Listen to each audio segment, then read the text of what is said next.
Okay. Hey, everybody. How are you doing? So I would usually have an intro right now, but I was having a few technical issues, which of course happens from time to time. Um, I was having issues with my streaming, so there was a bit of a problem trying to get that uploaded. But so let me just go ahead and start. My guest tonight is Michelle Fernandez. She's an author. And we connected a while back when she released her first book, which is called Till I Found You, right? And she created this video and placed it on a Facebook page, and it had got a lot of views. People were really excited, so I saw it, and you know I was like, wow, that's incredible. She'd written her first book. She was showing her, she was sharing it with everybody. You could tell she was really elated, happy that she had actually become a published author, which is something I'm trying to do myself. And, you know, I connected with her immediately and I said, wow, she's a real inspiration. That's something I wanted to do. So uh, we just connected through the author page there. We just started talking and conversating, and she's somebody that I've talked to numerous times.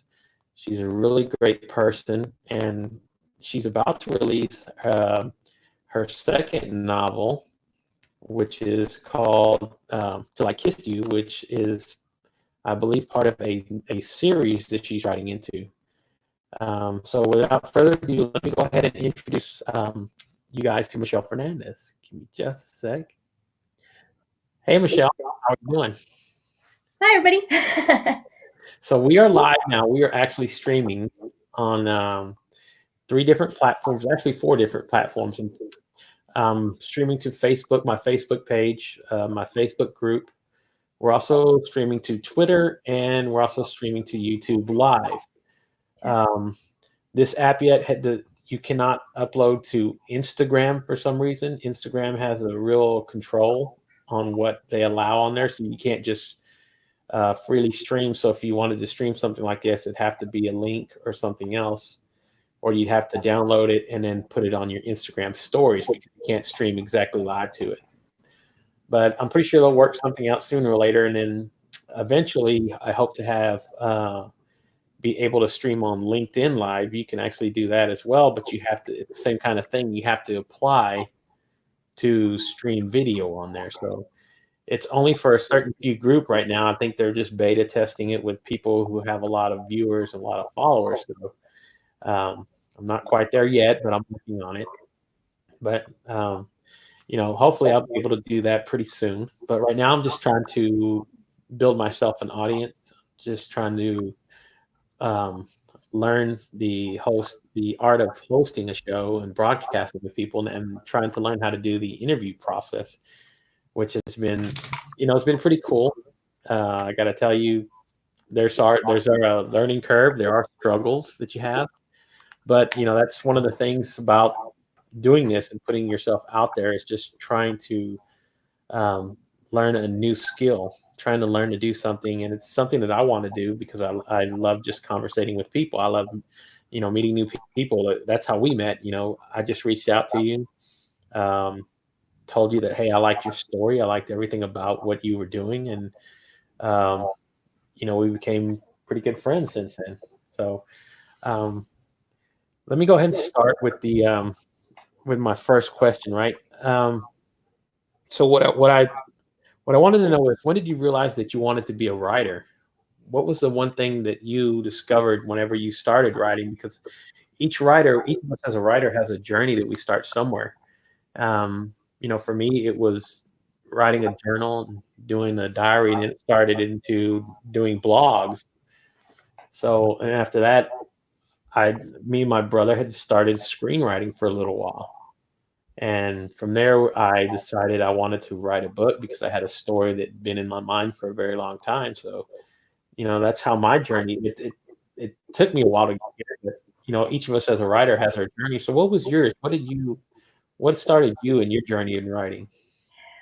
Well, kind of like journaling and diary. My aunt gave me my first diary. I was probably in fifth grade, 9 or 10 years old, and just writing away. And I still have that diary, by the way. I Wow.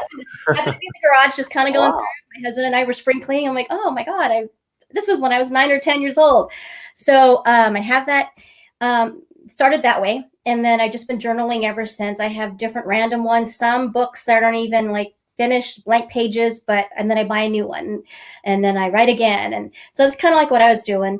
In the fifth grade, sixth grade, a contest was going on. Write your story, and I wrote this story about two little tiny angels. They're cartoon angels, and I don't know how many pages it was. And I entered in contest, and I got to meet Judy Bloom.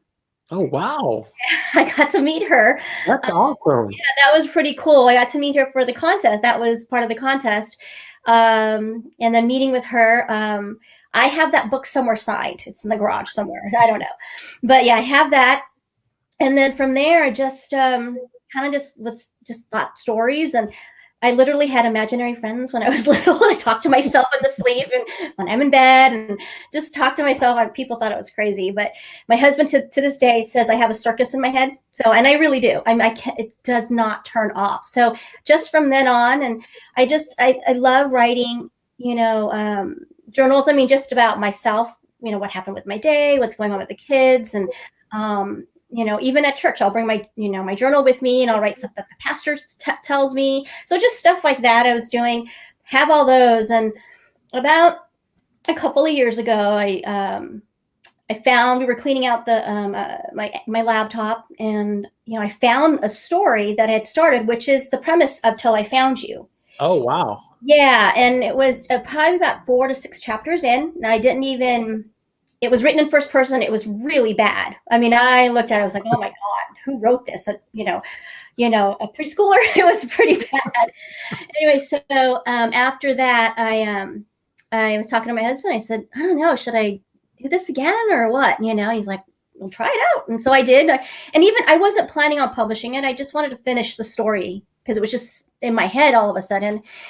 And it kept me up, and then I did, and my sister read it, and I said, what do you think? She's like, yeah, it's okay, and I was like, it's like, Yeah. but then I was like, well, do you think I should send it to an editor? Maybe they could take a look at it. I mean, I did some research of how to self-publish, what the avenues are, and things like that. And then where the publishing really came in is I was reading Susan Stoker's, her series. I've read like pretty much 3 or 4 of her series, and she's got tons of books out there. Yeah. And I just, on the whim, she, on the back of her page, hey, reach out to me, email me, I'd love to hear from you. And so I did. And literally 2 days later, she replied, and I was just like floored. I was like, oh my God. Wow. Yeah. So I just said, hey, I wrote this story. Don't know what to do with it. What should I do? And she says, here, read this book for indie publishers. This is your best avenue. And I said, okay. So I did. Read the book, and then from there started researching editors, what I need to do. Joined Facebook groups, listened, and watched threads and questions on there. I threw my questions on there. Just learned a lot from a lot of people. I was a sponge.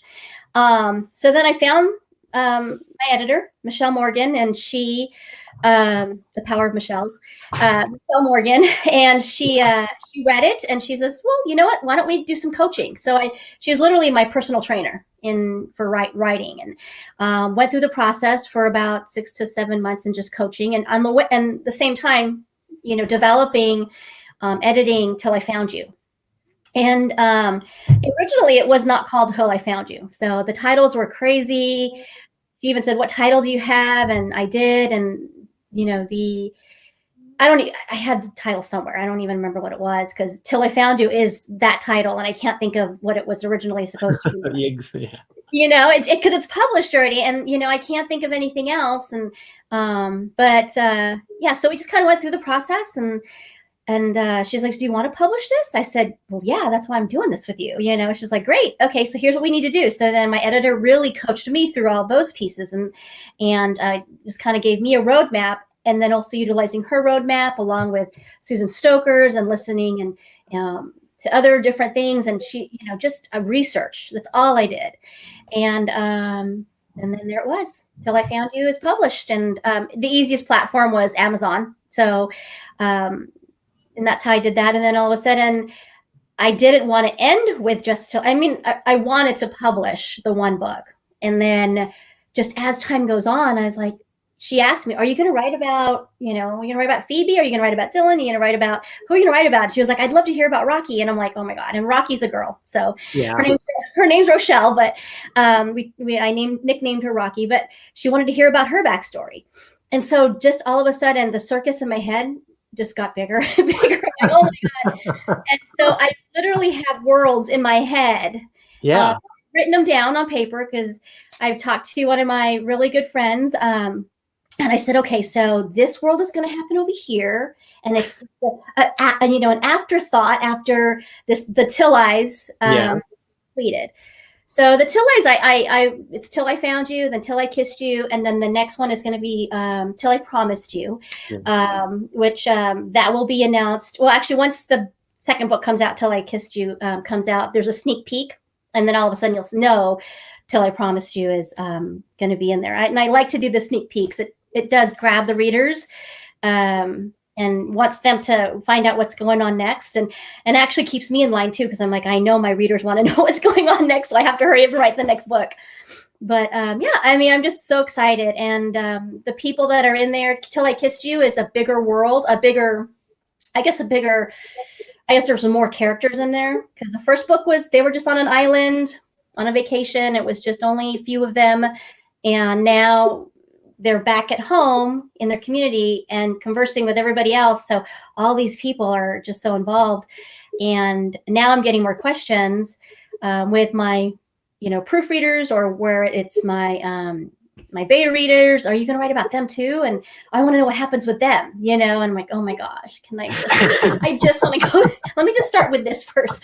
And then now I'm working on Corinne Michael's book, Embrace, where it's a crossover from my one of my secondary characters in book 2, Till I Kissed You, is going to be in Embrace. So yeah, that's kind of how everything started. I can keep rambling on, but yeah, that's that's fine. So, whenever you do like you're doing now, so whenever you start the creative writing process, how do you approach writing these characters or writing these stories? Do you just sit down and write, or are you one of those people that like to outline a whole story, create a whole story arc before you start writing? Is it, because I know some people that do that, just jump in, sit down, and they can just start writing. Some people just have that ability, and before you know it, they'll have 20,000 words. And I go, wow. I have to be more structured. So I don't know. How do you approach it whenever you start writing, whenever you start a new project? I'm actually, that's the kind of person I am. I just kind of start writing. These characters just develop in my head, and they just happen. So with the first book with Chloe, there's 3 friends, and she's more the conservative one. And so when my friends ask me, like, how did you build these 3 friends? There's a trio of them. So I told my friends, everybody probably has a circle of friends just like this, but if, you might have a very conservative one in the middle, and then one very, very just kind of out there and daring and adventurous. So I told my friends, I'm like, if you split me up in 3 ways, that's me. I can be adventurous up to a certain point. I won't jump out of an airplane like my husband did, but I can definitely go on a hot air balloon, or maybe a roller coaster or 2. And I can be very conservative. And my book that I wrote with Till I Found You, some of my friends that have read it, they've called me and go, I cannot believe you wrote that. You wrote that, chapter so-and-so, the spicy part. And I'm like, yeah, I know. And, of course, there's some swear words in there, and I don't swear all the time. And when I do, it just kind of blurts out. But they're all shocked. I'm like, because I have that conservative side. And then there's that middle me. And so I think most of the time I'm the middle, I would say. But, and then I also, when I think of my circle of friends or my squad, my G squad, my girls, and I do have a conservative one. I have one that can be really out there. And so that's how I kind of just develop my characters. And when I hang out with my friends, I'm like, oh, that's a good one. I'm going to put that in my book. So I always tell them, be careful what you say, because it might end up being in my book, and your name might be in my book too. So I've done that. And, my husband's really good about giving me some one-liners.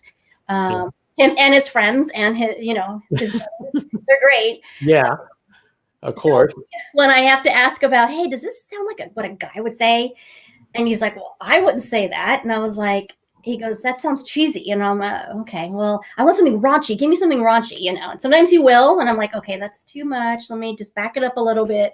So yeah, he talks to me and about my characters. And he's like, so when are they coming over for dinner? As if they're real, And so, yeah, he's like, are they coming over for Sunday dinner? So, yeah. So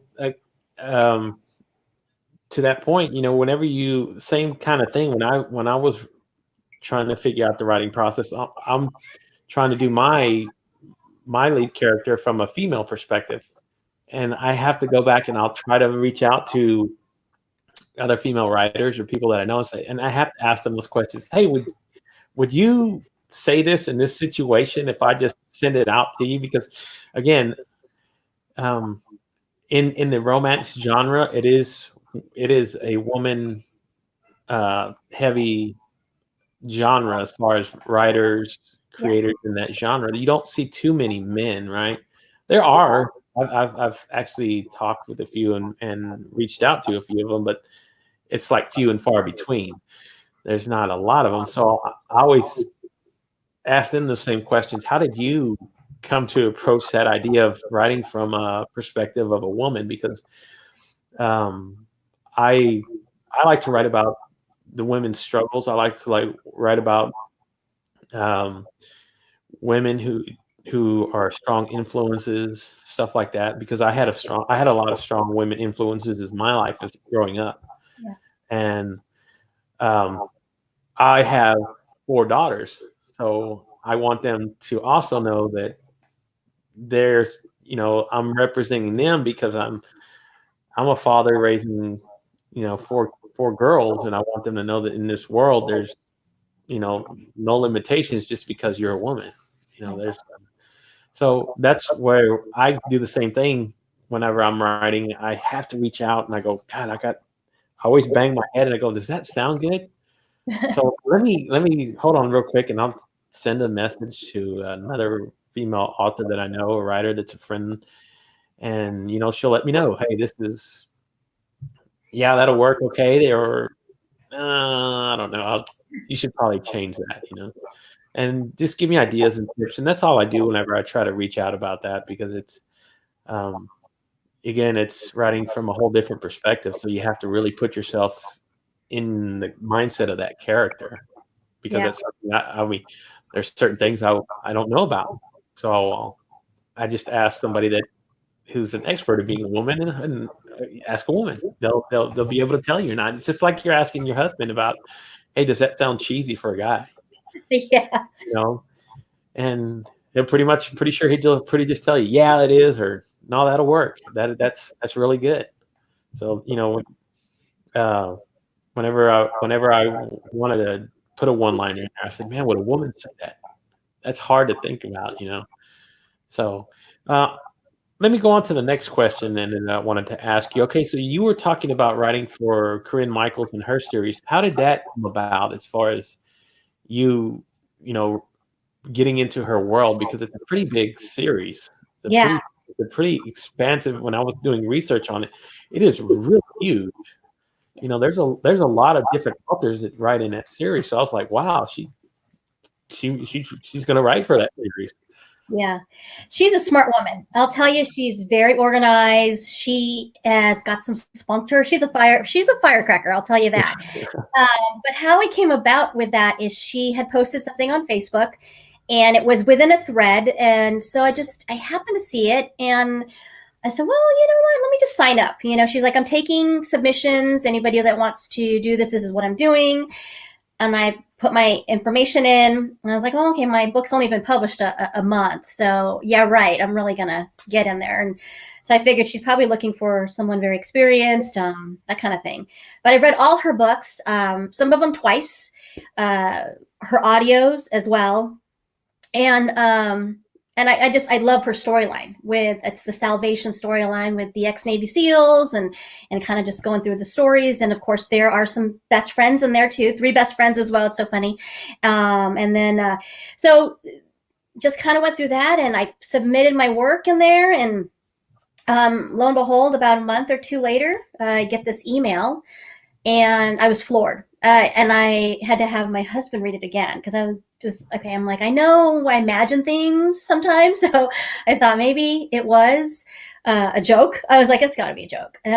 So sure enough, it was, and she sent me over, of course, the disclosure to keep it quiet for a while.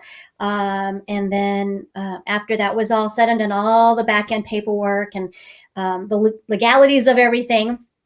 Then she announced it December 18th, I believe, and we're out there. And I'm super excited because she was even asking for us to put our book covers out, get our book covers. Mine wasn't technically due, but I saw a photo. I loved it. I knew the title I wanted to do it. And because I've read her book so many times and read audio and all that, I even imagined my own characters already involved in her world. But of course, you can't do that unless you have all the legal stuff taken care of. And lo and behold, I mean, just literally, it was like a dream come true. And my characters were already in my head of what I wanted to do in her world. And so now I'm writing in that world now. I'm about 10,000 words in. I just started it maybe 2 weeks ago. Again, a little bit of plotting, a lot of just sit in front of the computer and I just started writing. Sometimes they come to me in the middle of the night and I literally have to pick up my phone and write it on my phone so I won't forget, or I actually dream it. I'm like, I wake up at 2 o'clock. I'm like, okay, don't forget. And I go back to sleep and I wake up in the next morning and real quick before I start getting ready, I just jot down some, notes or write down a couple of 100 words real quick. And then, and kind of go on with my day at work and then come back and finish up the story. But yeah, that's kind of how it started. I'm super excited. I don't know when the release date is. We don't have a release, but it's on her Facebook group and as well as her own author page. It's been announced there, and on her newsletters. And I'm excited because if you get on her Facebook page for the Salvation Reader Hangout, my book cover is on there as her cover, which is really cool. So she chose my cover to be on one of hers with the other. I don't know. There's I think maybe another 8 or 10 up there, but oh wow, pretty cool. I loved it. I love that we got to do that. So let me ask you another question. So do you think going forward that this is maybe a possible career for you to at some point wanting to become a full-time author, doing it as you're living? So because I've talked to other writers and some of them just say, well, I'm just writing to write, but then you get people that they put their heart and soul into it and they write and they want to make a career out of it. And hopefully I want to be able to be one of those guys that can create a career in it. So, I have to, I'm pushing myself forward into it. Again, just see where it takes me. But I think as a writer, that's part of being the ultimate goal, isn't it? To make a career in writing, to become a writer. Yeah, it is. Again, this part of my research, like how long does it take on an average? Corinne Michaels didn't start off as an author. She worked at a corporate office before. And same thing with, a couple of the other authors I've researched. And they said about, a couple years or so. I mean, you just know. And Alessandra Torre, she had said did a segment or I guess a YouTube and, what you need to do step by step, what you need to do for to get rid of your day job and then start doing this.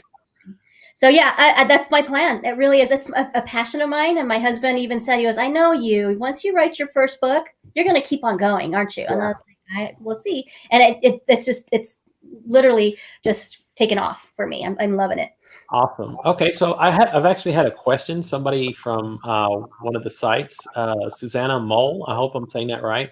She put in a question just asking you new projects for this year. So I know we've covered that you're going to release Till I Kissed You, but talk about, like you said, you have what Embraced is another one that you're working on.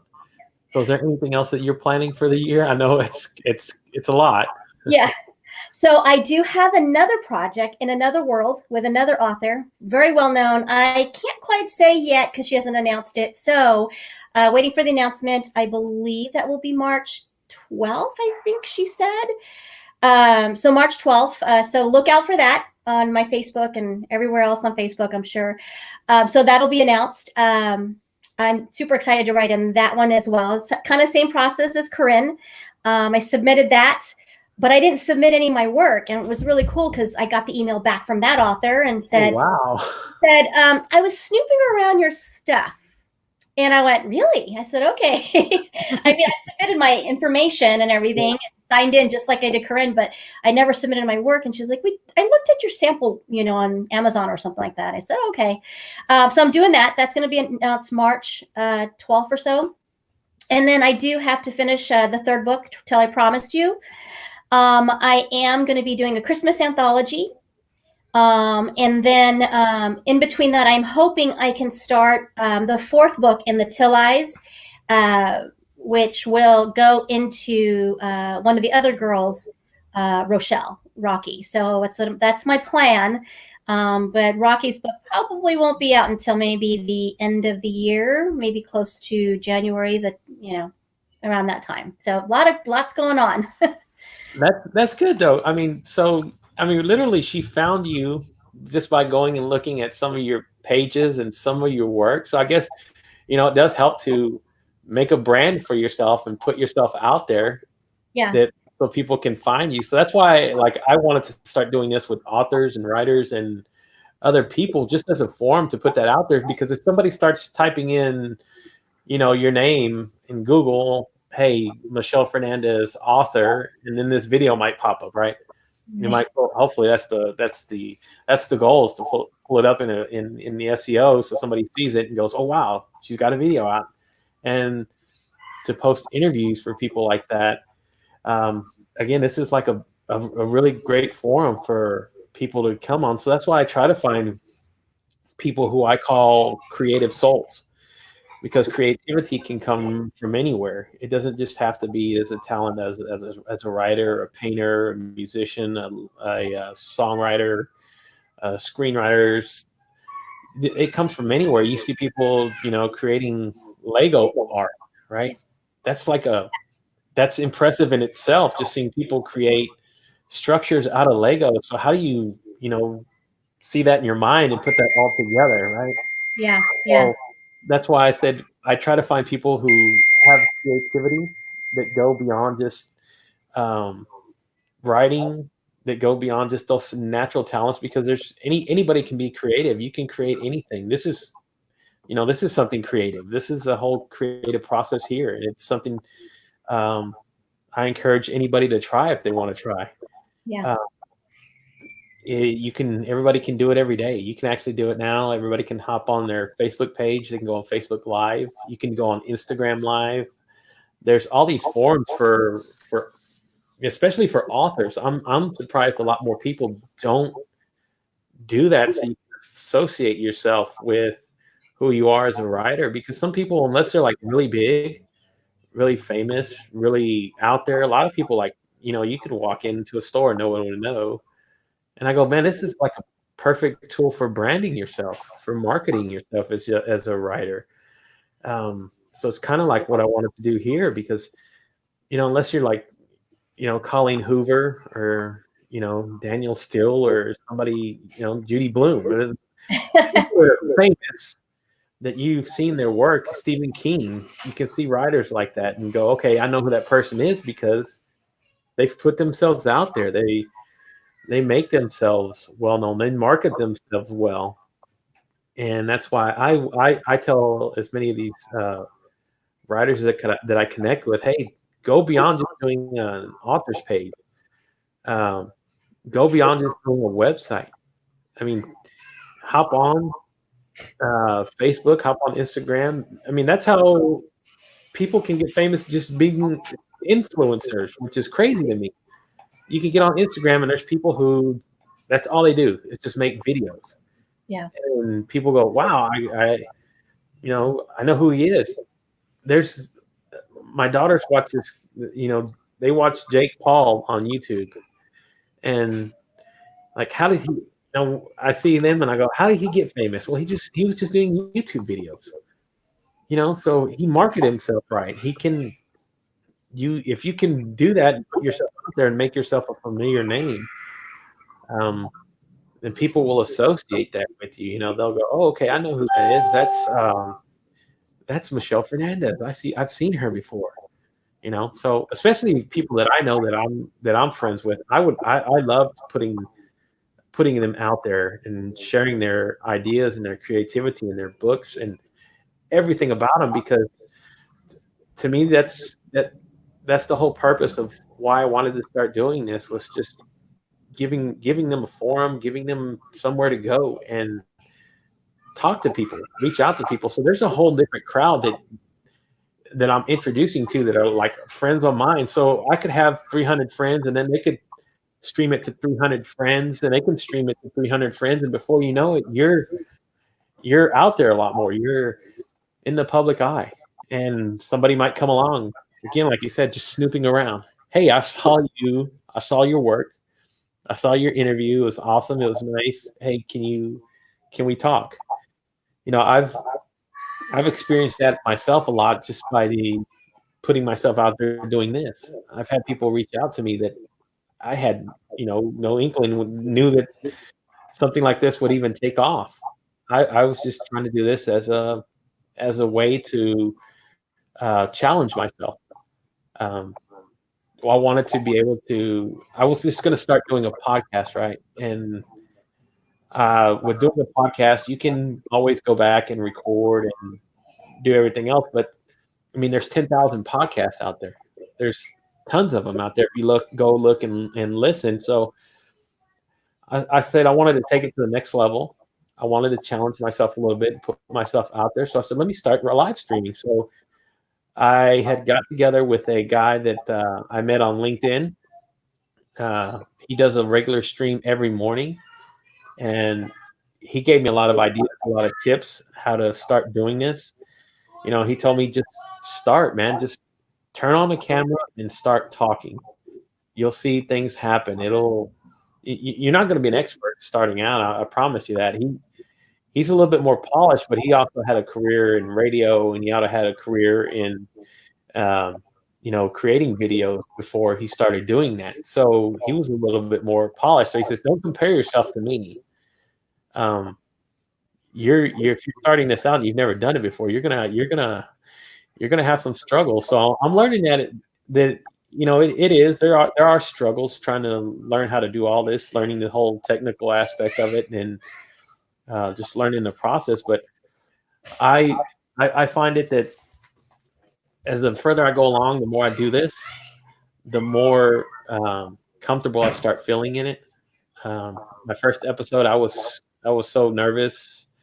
God, I went back and watched it the other night, and I was just cringing because I was doing just the way I was looking at the camera, the way I was talking, stammering, stuff like that. Those are kind of things that you can work on that'll again, with practice.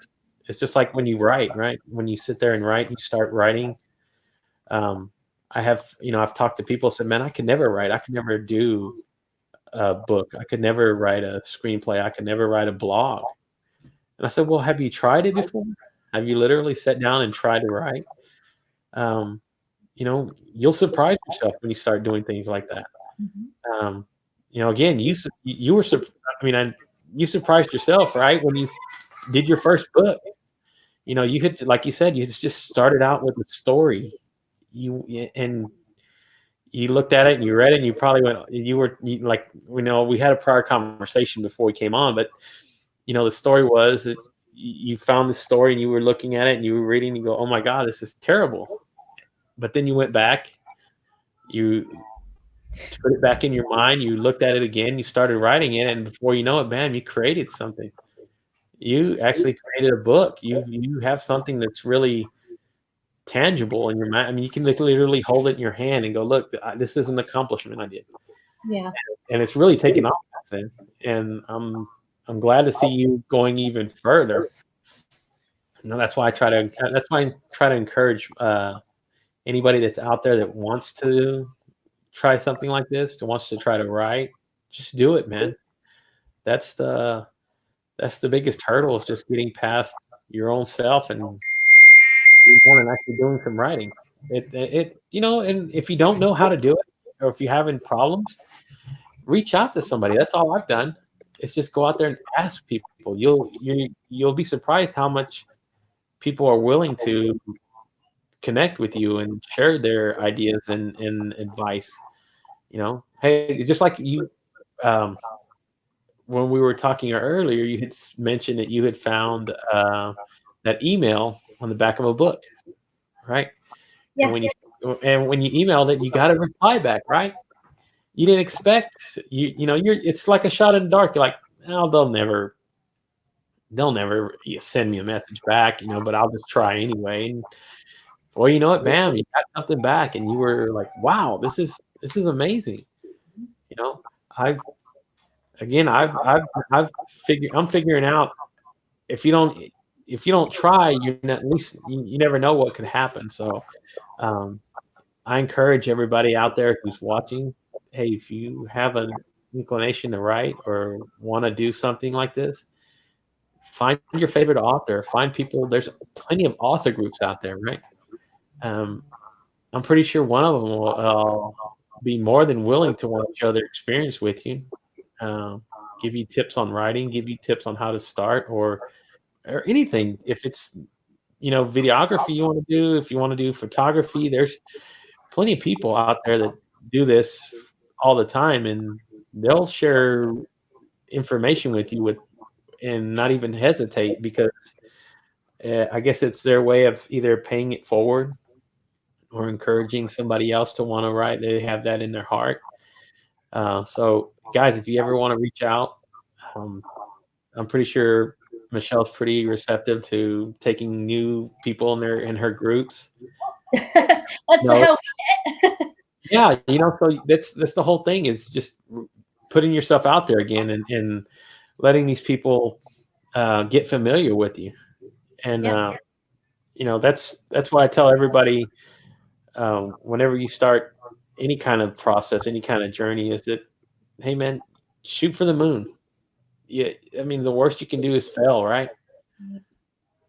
So let me ask you one more question. I know I've rambled on a little bit, but so when you're done, what do you want to be remembered for whenever your time on this earth is over? What is the kind of legacy that you want to leave behind? I know it's a tough, hard question to think about, because that could be years in advance, but I always tell everybody, we're never promised tomorrow, right? Right. You can't guarantee, hey, I'm going to be here tomorrow. So, what is it, the one thing you want to be remembered for whenever they talk about you when your time on this earth is over? Oh my goodness, you asked the really deep question, and and I have the curse of the crying gene. So if I start to get teary eyed, no, I mean, when I think of stuff like that, I mean, you're right. You're not promised tomorrow, and I make every day count. I have 5 kids. 4 of them are mine, and then I have a stepson who I think of my own as well. And I think of them, and I think of my husband, and what I was to them, and then when they speak of me, when they say, oh, you know what, my mom or your grandmother or whatever, and your great grandmother and so on, she left this. And I've thought about that. And I just hope that, my books are romance books, and they have the twist of suspense, and, they're swoony and they're suspenseful and they're spicy and all those. And, but there's some encouraging words, and the branding, I guess, that I try to put throughout my books is there's some positive quotes that I kind of just make up on my own. Yeah. And I kind of just, when someone says you're not promised till tomorrow, and I'll just say, yeah, you know what? You never know what happens tomorrow. I mean, I might switch it up a little bit, but it's still the same, right? Yeah. But I try to leave encouraging words in there. The women that I write in here are, they might go through some struggles, and what did they do to accomplish, or go over that hurdle? And I went through a divorce, several years back, and it was the hardest thing I had to do. I had to do it, and I told my children, I'm breaking your father's heart. Sorry, it was this kind of the thing, and I didn't want them to remember me like that, and I didn't want to remember me that's it, and it was my decision, and something that I wanted to do, and I had to do for me. And when I did it, I just didn't want my kids to think of me that way. And so when I think of anything of a legacy, you always think of the children that you leave behind, and then your grandchildren, and so on. And I just hope that they will always remember that no matter what, I was always positive. I always saw the silver lining. There was always that, I'm a mother, and I always nagged. Of course, I nagged at them, but I always just wanted to have that positive, vibe. She came in the room, and my husband always tells me this, and I'm not trying to toot my horn or anything, but she says, you come in the room and you smile, and it's just it's just magnetic. And I was like, oh, and that when we were just best friends, my husband and I were best friends for a long time, and my situation changed and his situation changed, and and now we're married. But that's just kind of how I just want to always leave that, like, what, my mom was always this, or your grandmother was always this. And my mom is the same thing. She comes in a room and she's just always happy. I've never seen my mom cry unless it were happy tears. Never saw that. She always left, she always gave us some advice, sometimes, unwanted, didn't really need it at the time, but I was like, all right, I'm just going to put that in my back pocket. Thanks, Mom. But I want to be that. My mom went through her divorce with my dad, and she was very strong. And she's, I see her now, and she's just always a happy person. My hero is my dad. My dad's a hero. He was in the military, learned how to be independent because of him, learned how to grow some thick skin. He was a master sergeant, so I got into trouble. You think, okay, this innocent face was not always innocent. I got into some trouble, and had to grow some thick skin and listen to him and say, yes, sir, no, sir, fix my bed, all those things. So everything that I grabbed from my parents, and then, of course, my in-laws, and then, just kind of learning on the way. I just hope that I just leave, like, I'm just a good person overall. I don't know how to explain it, but and then I always tell my kids this: every decision you make defines you as a person. That's a quote. I don't know where I heard it, if I made it up or somebody said it. I don't know. But that's a good one.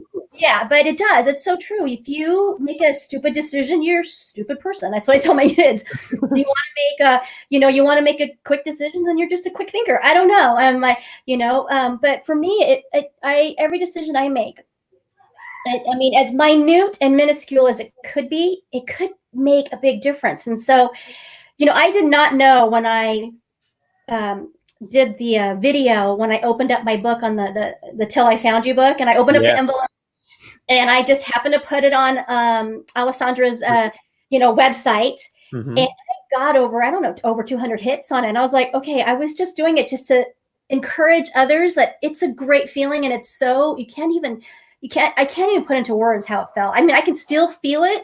And even the second book that's going to come out, I can't wait to get the author copy and actually the physical copy in my hand. I'm so excited. It's going to be like all over again. And one person on there had said, it never goes away. And that's the feeling I want to always keep coming.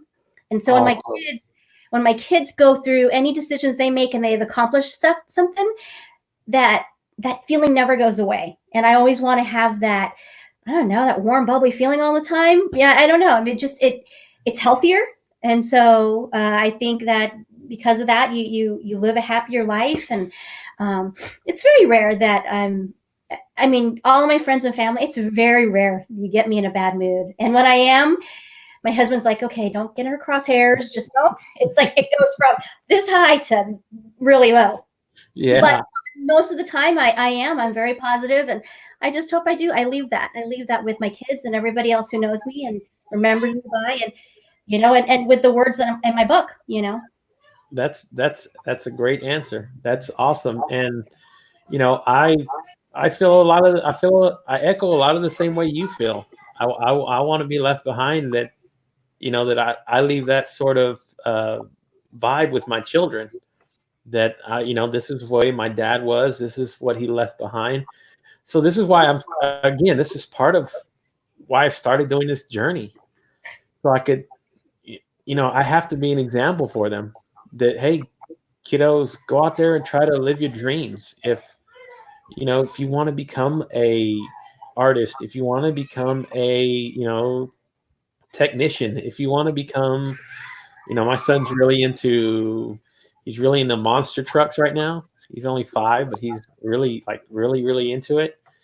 If if that's his thing and he wants to do that when he gets older, he gets to that point, I'm going to be that sort of father that just wants to support him. I want to see them succeed. And that's kind of the legacy that I want to leave behind whenever it's said and done. So, and on top of like what you were saying, when you did your video, it did exactly what you said it did. It inspired people. I was inspired. That's why I said I reached out to you that day. I was like, wow, I want to know what that feeling's like. Yeah. Because it seems so incredible. It was so the way it came across is so genuine, and you could see the elation on your face, opening it up and sharing it with everybody. And you could, you shared a really intimate moment with so many people, and it touched a lot of people's nerves and their heartstrings. And I still remember it vividly in my mind. So that's why I'm like, I want that feeling. So that's why I wanted to do that as well. Just so, like you said, even doing the second book, you've done it once, but you want to feel it in your hands. You want to feel you want that tangible thing, that it's a real reality. Even though it's a reality, you've created it already, but you want to hold it here and say, this is me. Yeah. I'm holding a piece of me in my hands. Yeah. And that's an incredible feeling to want to have to feel that. So your answer was awesome. I loved it. I loved you joining me here today. I'm going to go ahead and start wrapping everything up. I went over my schedule. I usually try to go like about 30 minutes. But I figured 30 minutes would be enough. And like even every episode, I've gone on to like 45, 50 minutes, because you just start talking and we start talking about something else and we just keep going and going and going. And I try to tell people, I'm trying to get it down to 30 minutes. Yeah. And again, I just go with the flow of the conversation. That's just what I planned, because everybody asks me, hey, how long are your interviews? And I tell them, I just try to want to get like 30 minutes of your time just to ask a few questions and get things out there. And again, you start talking about certain subjects, certain things, and it just starts expanding and going on because people are so interesting. That's one thing about having conversations. You can literally sit here and talk for hours. You can sit here and start talking about one thing and get onto something and go to something else, and it just keeps going and going and going. So, thank you so much for helping me, Michelle. I really do appreciate it. Thank you for having me. Thanks for thinking of me. I was really you were one of the first ones that I thought about whenever I started about doing this. So, when you start doing your release for your book, let's think about doing that again, and anything else you have in the future. I'll always keep you in mind. You're one of the good ones that I enjoy. Thank you. Thank you. I appreciate that. Guys, if you guys don't follow Michelle, please do. I'm going to send her Instagram, all her Facebook, and her link to her author's page, all in the show notes whenever you're done. So if you're watching on YouTube, it'll all be in there. And also what I usually do is when I'm done doing these interviews, I download the audio and I put them into a podcast as well. Great. So it goes into the video stream, so you can go back and watch that. Or if you wanted to listen to it on audio, it's available on the podcast that you can find on just about every podcasting service that's out there. Spotify, iHeartRadio, all of them are out there. So it goes just beyond here. So that's why I'm trying to create a bigger audience. I want to get a lot of more people to follow along. That way, when I do have people on here, I can spread the word a lot, spread out my net a lot longer, lot wider, excuse me, to reach more people. And that's the whole purpose of what I'm doing. So again, thank you, Michelle. Thank you. Appreciate it again. And everybody, I won't be here tomorrow night. I have a previous engagement that I had set up, but next week, March 2nd, I'll be going 5 nights a week. So I'm going to push myself to go 5 nights a week, hopefully for the next month or 2 months. That's my goal, is to do 5 nights a week with somebody different every night, different guest, a different way, so I guess that's all I got tonight. Thank you everybody for following along, and I'll see you Monday with my guest. Let me push him a little bit. My guest will be Eric Pruitt. He's also another writer. We actually grew up together. We went to the same school, same little town, and he's gone on to do a lot of good things. He's a published author. He's done movies. He's done podcasts. He owns a bar in North Carolina. So he's a really cool dude, and I really do want to share everybody with him. So again, let me go ahead and start. Thank you everybody. Y'all have a good night. Say goodbye to Michelle. I'll talk to you soon. Bye.